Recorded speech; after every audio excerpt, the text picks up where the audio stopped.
এই মুখ্যমন্ত্রীকে যেভাবে হোক সরকার থেকে তাড়ানোর জন্য রাস্তায় নামতে হবে। কি চাই আমরা? একটু নিরাপত্তা। রাজ্যের মুখ্যমন্ত্রী বলছে 10 লাখ কি দিয়ে দিতে পারি না। আপনি বিচার করে দেখুন, আপনার মেয়েটাকে যখন জামা কিনে দেন, হতে পারে 150 টাকার কুর্তি বা 300 টাকার চুড়িদার, কিন্তু আপনি যখন জামাটা কেনেন, আপনি আগে দেখেন আপনার মেয়ের শরীরটা কতটা ঢাকা থাকবে আর মেয়েটাকে কতটা সুন্দর দেখতে লাগবে।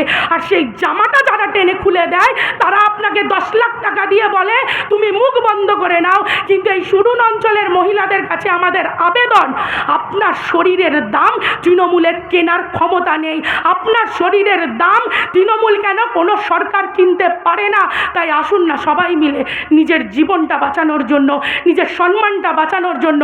কলকাতায় তো আন্দোলন হচ্ছে, এই আন্দোলনটা গ্রাম থেকে শুরু করি, আলপথ ধরে শুরু করে রাজপথ, একই স্লোগানে চিৎকার করে উঠবে, বিচার তোমায় দিতে হবে, নইলে গদি ছাড়তে হবে। বিচার তুমি দেবে না, মুখ্যমন্ত্রী জেনে রাখো, নিস্তার তুমি পাবে না। রাজ্যের মুখ্যমন্ত্রী ভেবেছে গ্রামে তো আন্দোলন হচ্ছে না, গ্রামের ভোট আমি ঠিক করিয়ে নেব। গ্রামের মানুষকে আমি বলে যেতে চাই, আপনাকেও এবার তৃণমূলকে ভয় দেখাতে হবে। অনেক ভয় পেয়েছেন আপনারা। স্বাস্থ্যকেন্দ্রে মিনিমাম পরিষেবা নেই, বলতে গেলে তৃণমূলের নেতাদের দাদাগিরি। পঞ্চায়েতে মিনিমাম পরিষেবা নেই, বলতে গেলে তৃণমূল নেতাদের দাদাগিরি। আচ্ছা, তৃণমূল নেতাদের কাছে আমাদের একটা প্রশ্ন রইল, দাদা আপনারা তো ভালো, আপনারা তো সরকার চালাচ্ছেন, কেন বলতে পারেন? ভাগাড় দেখলে যেমন ওপরে শকুন ঘোরে, তেমন পশ্চিমবঙ্গে খুন, ধর্ষণ, চুরি হলে আপনাদেরই নামটা জুড়ে যায়। আমরা জানতে চাই যে কী এমন কারণ, যেখানেই ধর্ষণ হয় তৃণমূল নেতার নাম জড়ে, যেখানেই চুরি হয় তৃণমূল নেতার নাম জড়ে, যেখানেই দাঁড়িয়ে দুর্নীতি হয় সেখানেই তৃণমূলের নেতা নেত্রীদের নাম জুড়ে যায়। 34 বছরে বামপন্থীদের সরকারের তো নাম জড়ায়নি। আজকে দাঁড়িয়ে এ রাজ্যে আন্দোলন আরও তীব্র হবে। ছাত্ররা রাস্তায় নেমেছে, যুবরা রাস্তায় নেমেছে, মহিলারা রাস্তায় নেমেছে।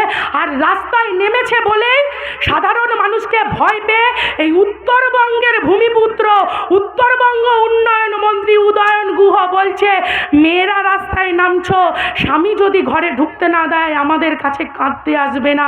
ভাবতে পারছেন এরা নেতা, এরা রাজ্য চালাবে?